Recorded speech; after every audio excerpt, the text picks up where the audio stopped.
दिसंबर की जमा देने वाली ठंड में जब पूरा गांव बर्फीली हवाओं के सामने बेबस हो चुका था, तब एक ईमानदार लकड़हारा माधव अपनी परेशानियों से जूझ रहा था। लगातार बारिश ने उसका काम रोक दिया था। घर में खाने का सामान भी खत्म हो चुका था।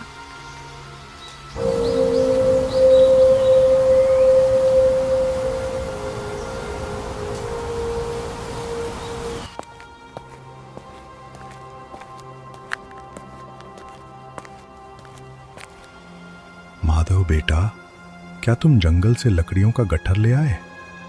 इसे जल्दी से यहाँ दे दो ताकि हम तुरंत आग जला सकें। हाँ काका, जैसा आपने कहा था मैं ले आया। ये रहा लकड़ियों का गट्ठर, आप इसे ले लीजिए।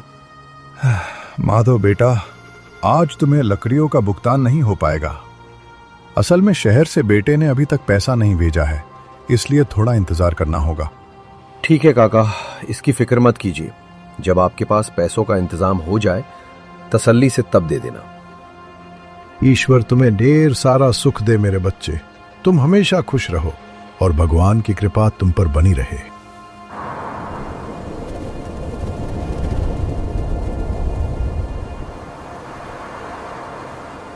अंसी काका, मैं दरवाजे पर हूँ, क्या आप अंदर हैं? मैं आपकी लकड़ियों का गट्ठर लेकर आया हूँ। हाँ बेटा, मैं बस आ रहा हूँ, तुम थोड़ा सा इंतजार करो।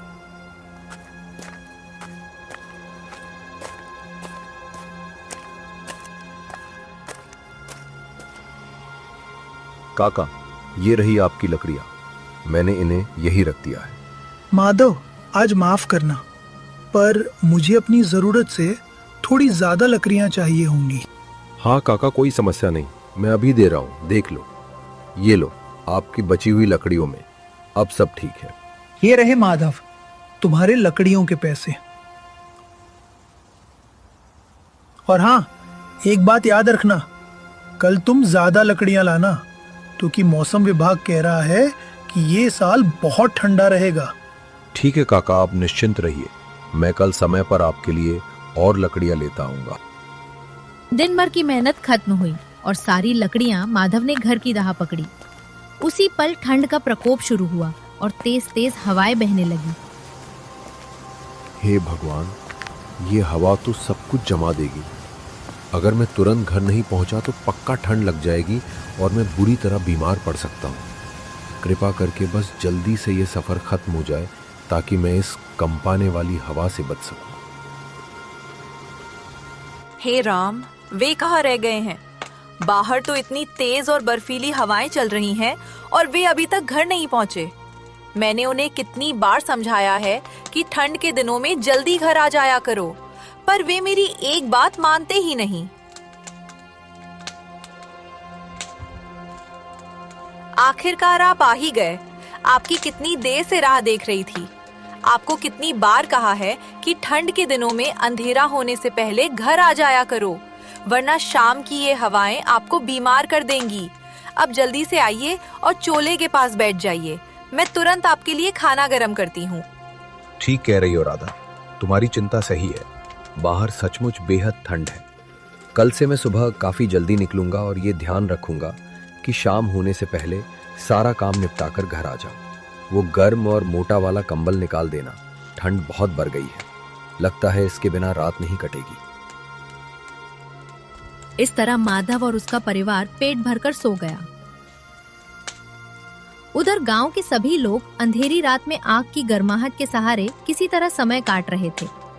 गांव पर सर्द हवाओं का पूरा कब्जा था और इतनी जबरदस्त ठंड का दृश्य हमेशा दिसंबर में ही दिखाई देता है।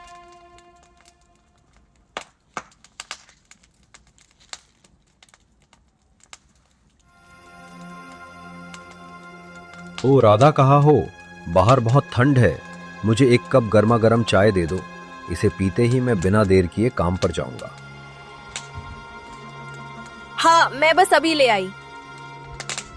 ये रही आपकी गर्मा गर्म चाय, इसे आराम से पीजिए, बाहर बहुत ठंड है। ठीक है राधा, तो अब मैं चलता हूँ, आज का काम बहुत जरूरी है। उसने महसूस किया, हे भगवान, आज ठंड काफी है, मुझे तेजी से जंगल की ओर चलना चाहिए, जिससे सारा काम समय पर खत्म करके मैं अंधेरा होने से पहले घर लौट सकूं। सुबह के समय पूरे गांव में बेहद घना कोहरा छाया हुआ था। गांव वाले ठंड से बचने के लिए लकड़ियां जलाकर उनकी गर्माहट ले रहे थे। इसी माहौल में माधव तेजी से गांव पार करके जंगल की ओर बढ़ रहा था।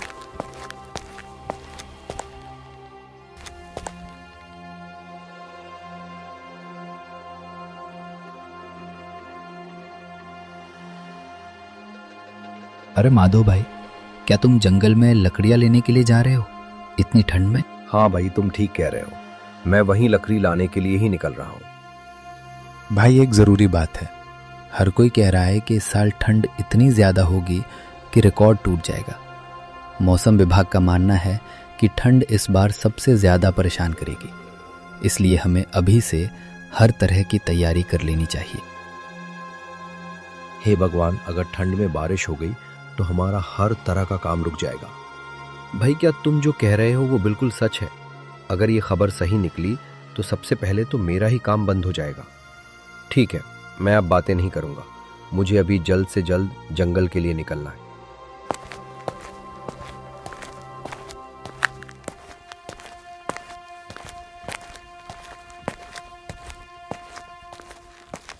ये कहकर माधव तुरंत जंगल की ओर चला गया। वहां उसने लकड़ियां काटी और रोज की तरह गांव-गांव जाकर उन्हें बेचा। मगर इसी गांव में एक और लकड़हारा भी था, जिसका नाम गजराज था। वो भी जंगल से लकड़ियां लाकर गांव में बेचता था, पर गजराज बहुत ज्यादा लालची था।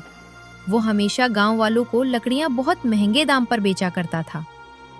इसी लालच के चलते गजराज ने ढेरों लकड़ियां काटकर अपने घर में इकट्ठी कर ली थी।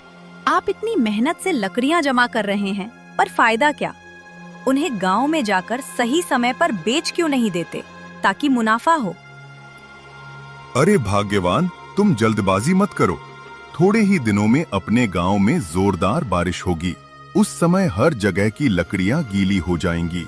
यह हमारे लिए सबसे अच्छा मौका होगा, जब मैं अपनी सूखी लकड़ियों को कई गुना ज्यादा ऊंचे दाम पर बेचकर फायदा कमाऊंगा।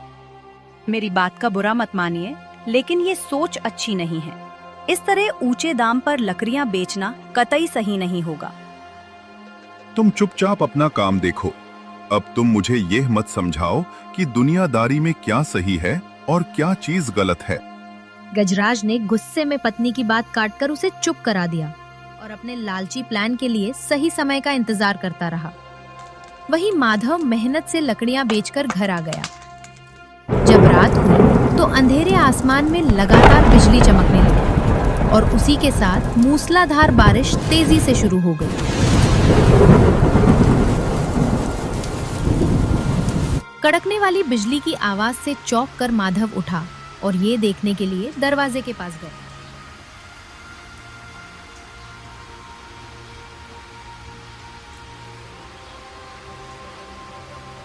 हे भगवान, ये तो बहुत ज्यादा तेज बारिश हो रही है। आज दिन में ही गांव वाले बातें कर रहे थे कि इस साल ठंड बहुत पड़ेगी और पानी भी गिरेगा, पर इतनी तेजी से बारिश होगी ये मेरे अंदाज से बाहर था। अगर ये बारिश नहीं रुकी तो अब क्या होगा? सारी लकड़ियां बेकार हो जाएंगी। अरे राधा, क्या तुम सुन रही हो?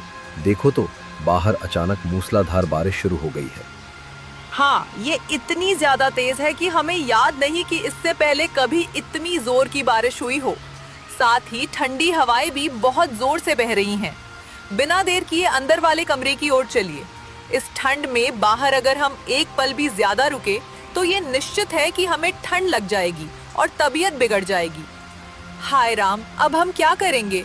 जंगल की हमारी सारी लकड़ियां पूरी तरह भीग जाएंगी और हमारा सारा काम ठप हो जाएगा।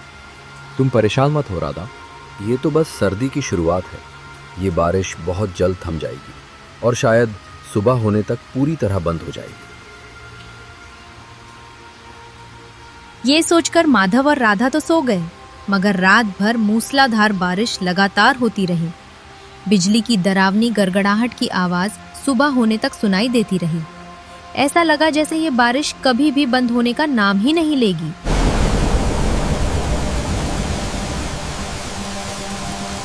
ओ राधा, देखो तो, सुबह हो गई पर बारिश थमने का नाम नहीं ले रही।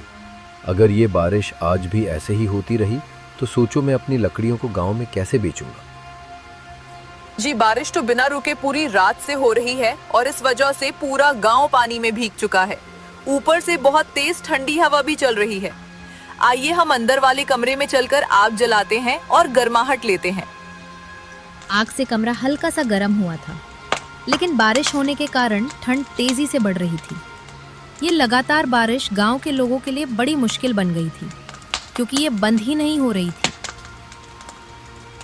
हे भगवान, देखो हमारे पास तो बस अब यही आखिरी लकड़ियां हैं।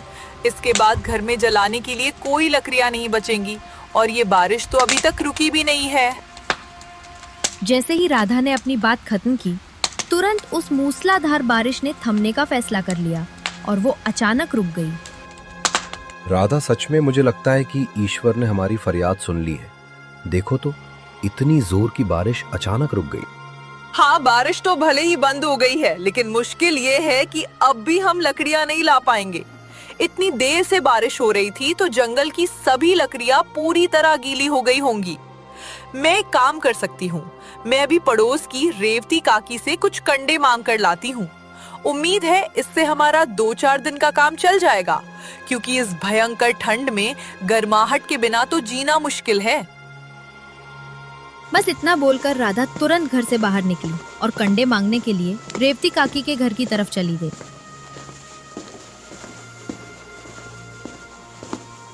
ओ रेवती काकी, क्या आप घर पर हैं? मुझे आपसे बहुत जरूरी काम है, जरा बाहर आइए। हाँ, मैं यही हूँ। आओ बेटी, अंदर आओ। आज सुबह सुबह यहाँ तुम्हारा कैसे आना हुआ? रेवती काकी, देखिए ना, ये ठंड तो जान ही नहीं छोड़ रही और सबसे बड़ी मुश्किल ये है कि अब घर में आग जलाने के लिए एक भी लकड़ी नहीं बची है। इसलिए क्या आप मुझे कुछ कंडे दे सकती हैं? हाँ बेटी, तुम रुको, मैं बस अभी तुम्हारे लिए कंडे लेकर आती हूँ। ये लो बेटा, पर एक बात सुन लो, मेरे पास भी बहुत ही कम कंडे बचे हैं। इतने दिनों से धूप नहीं निकली है, इसीलिए नए उपले सूख नहीं पाए। माफ करना, मैं तुम्हें इससे ज्यादा नहीं दे पाऊंगी। तुम्हें इन्हीं से काम चलाना होगा। कंडे मिलने के बाद राधा घर की ओर चल दी। तभी रास्ते में फिर जोरदार बारिश शुरू हो गई।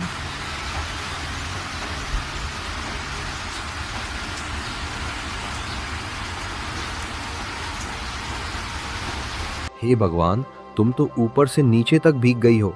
जल्दी से अंदर जाकर सूखे कपड़े पहनो, वरना इस ठंड में तुम बीमार पड़ जाओगी।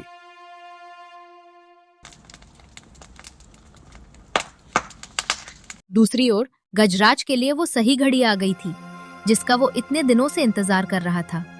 गजराज ने फौरन अपनी सारी लकड़ियां उठाईं और गांव की ओर जाने के लिए निकल पड़ा।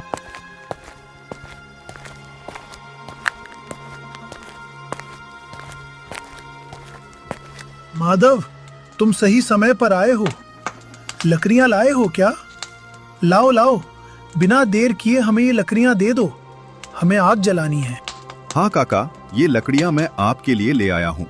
अब आप इन्हें आग जलाने के लिए इस्तेमाल कर लीजिए। इसकी वास्तव में बहुत ज्यादा जरूरत थी। लाओ गजराज, ये पकड़ो अपने पैसे। तुम्हारी मदद से हमें बहुत राहत मिली है। काका माफ करना, ये तो सिर्फ 10 रुपए हैं। इस वक्त लकड़ियों के पूरे 20 रुपए और लगेंगे, यानी कुल 30। अरे तुम इतने ज्यादा पैसे क्यों मांग रहे हो? माधव तो हमें इतनी ही लकड़ियां कम दाम में ही देकर जाता है। काका जरा सोचिए, कितने दिनों से बारिश हो रही है, जंगल की एक एक लकड़ी गीली हो गई है और इसीलिए गांव में लकड़ियां पूरी तरह खत्म हो चुकी हैं। इस समय दाम बहुत ज्यादा बढ़ गए हैं। अगर आपको यह लकड़ियां चाहिए तो आपको 20 रुपए देने ही पड़ेंगे। माधव को भी लकड़ियां नहीं मिलेंगी। मैं भी यह लकड़ियां बाजार से महंगे दाम में खरीद कर लाया हूँ। गजराज ने बड़ी आसानी से पूरे गांव को लकड़ियां बेच दी, जिससे उसकी जेब काफी अच्छी भर गई। बाढ़ और ठंड के कारण गांव वाले गजराज से महंगी लकड़ियां खरीदने को मजबूर थे। मगर आज माधव के घर में हालात बहुत खराब थे, क्योंकि घर का पूरा राशन खत्म हो चुका था। देखिए, घर में अब कुछ भी खाने के लिए बाकी नहीं रहा है और सबसे बड़ी बात यह है कि हमारे पास बिल्कुल पैसा नहीं है। आप गांव जाइए, एक बार पता कीजिए कि क्या कुछ खाने को मिल सकता है। अगर कुछ ना मिले तो कृपया दीनदयाल जी की दुकान से उधार लेकर ही आइएगा। सुबह के समय पूरा गांव घने कोहरे से भरा था। पेट की भूख के कारण माधव जल्दी से खाने की तलाश में रवाना हुआ और दीनदयाल की दुकान तक पहुंचा। दीनदयाल जी, मेरे घर में आज राशन की सख्त कमी हो गई है। इस वक्त मेरे पास आपको देने के लिए पैसे नहीं हैं, पर मैं आपसे वादा करता हूं कि जैसे ही मेरी कमाई होगी मैं सबसे पहले आपका हिसाब चुकता करूंगा।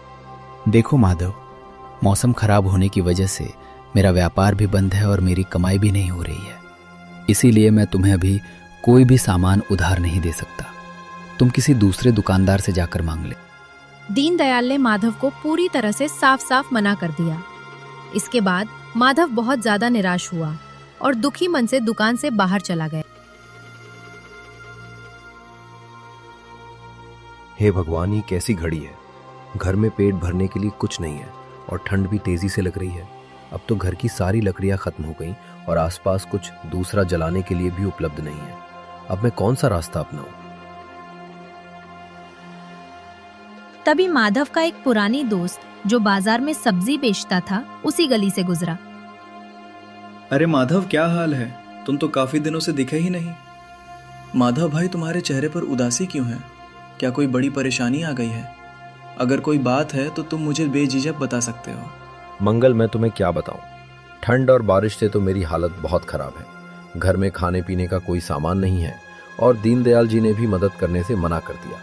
मुझे ये समझ नहीं आ रहा कि मैं अब खाली हाथ वापस घर कैसे जाऊं। राधा बाहर मेरी राह देख रही होगी और खाली हाथ जाने की मेरी बिल्कुल हिम्मत नहीं हो रही है।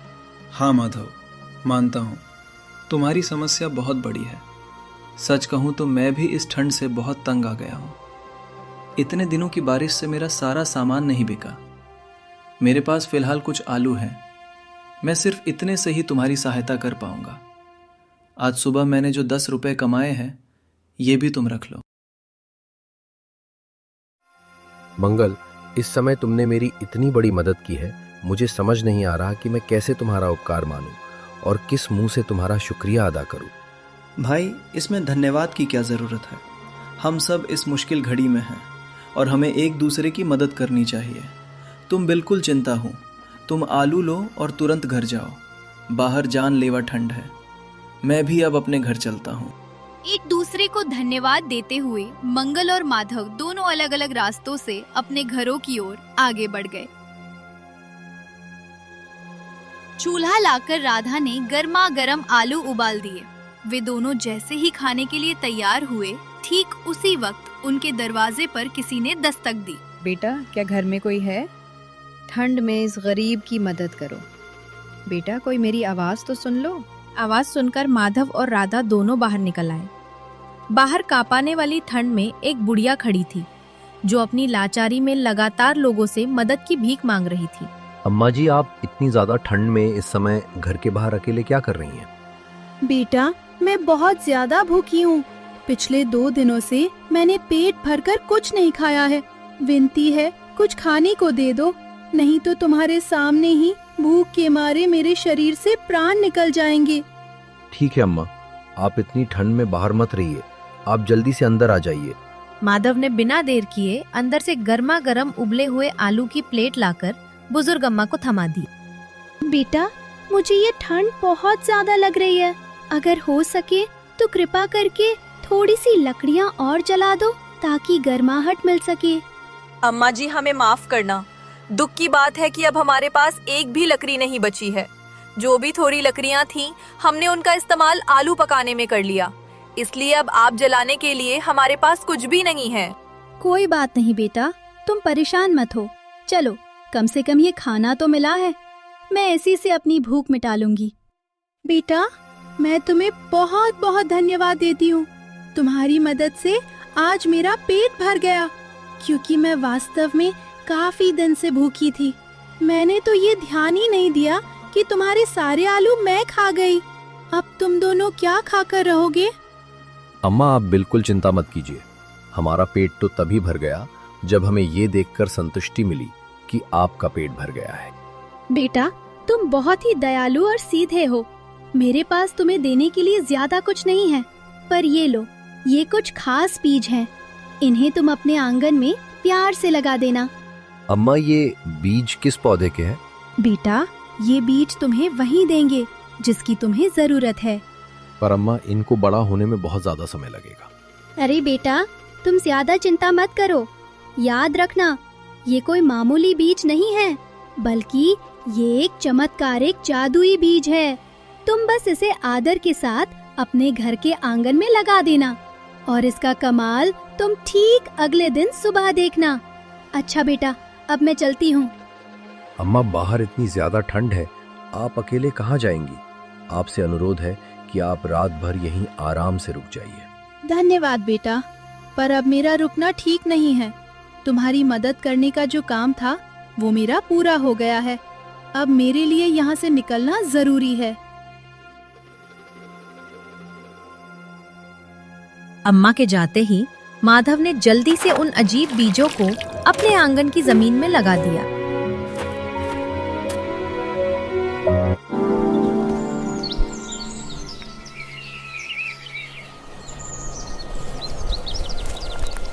सुबह होते ही माधव को बीजों की बात याद आई और वो उन्हें देखने के लिए झट से बाहर आया। बाहर का नजारा देखते ही माधव दंग रह गया। राधा भी ये अद्भुत दृश्य देखकर हैरान थी। रात भर में बीज बढ़कर अब घने पेड़ बन चुके थे। अरे वाह, ये तो सच में कोई जादुई पेड़ लगता है। जी, अब हमें कभी भी लकड़ियों की बिल्कुल कमी नहीं होने वाली। हाँ, तुमने बिल्कुल ठीक कहा। मैं अब बिना देर किए जल्दी से इन लकड़ियों की कटाई कर लेता हूँ और फिर मैं इन्हें गांव में अच्छे दाम पर बेच दूंगा। ढेरों लकड़ियों को काटकर माधव उन्हें कंधे पर रखता है और गांव की ओर जल्दी से निकल पड़ता है।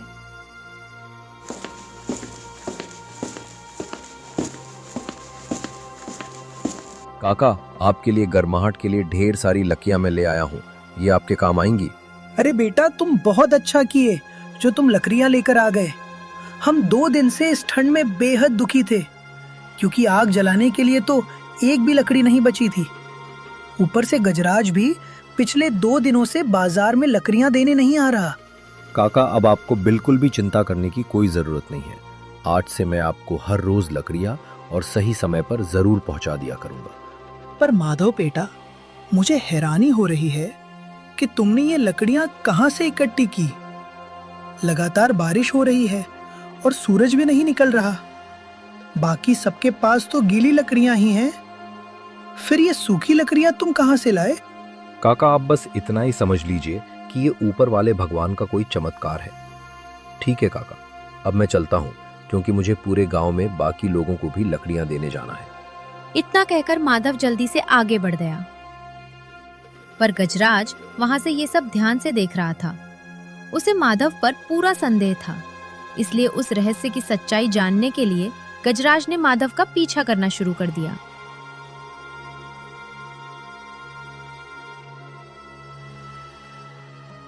अरे, आप भी आ गए। देखकर लगता है कि आज तो हमारी सारी लकड़ियां बहुत आसानी से बिक गई होंगी, है ना जी? हाँ राधा, अब हमारी ये मुश्किल हमेशा के लिए खत्म हो गई। हमें अब किसी भी बाहरी जगह से लकड़ियां लाने की सोचने की जरूरत नहीं है। हम इसी चमत्कारी पेड़ से हर दिन लकड़ियां काट लिया करेंगे। हाँ जी, उस दयालु अम्मा का बहुत भला हो जिसने हमें ये जादुई पेड़ दिया है। वाह, इस पेड़ की लकड़ियां तो अब कभी खत्म ही नहीं होंगी। हम इन लकड़ियों को बेचकर सबसे पहले अपने घर की सभी मुश्किलों को हल कर लेंगे। अच्छा, तो सारा कमाल इस जादुई पेड़ का है। मैं भी क्यों ना इसका फायदा उठाऊं। ये सोचकर गजराज तुरंत वहां से चला गया। लेकिन रात के एक गहरे अंधेरे में वो माधव के घर के पास आया और चोरी से उस पेड़ से लकड़ियां काटकर उन्हें अपने घर ले। लेकिन कोई भी ग्रामीण उससे लकड़ियां खरीदना नहीं चाहता था, क्योंकि गजराज ने उनकी तकलीफ का फायदा उठाते हुए बहुत महंगी दर पर लकड़ियां बेचकर बड़ा मुनाफा कमाया था। गजराज को आज अपनी गलती का एहसास हो गया था, पर अब वो कुछ नहीं कर सकता था। अब गांव का कोई भी आदमी उससे लकड़ियां लेने को तैयार नहीं था।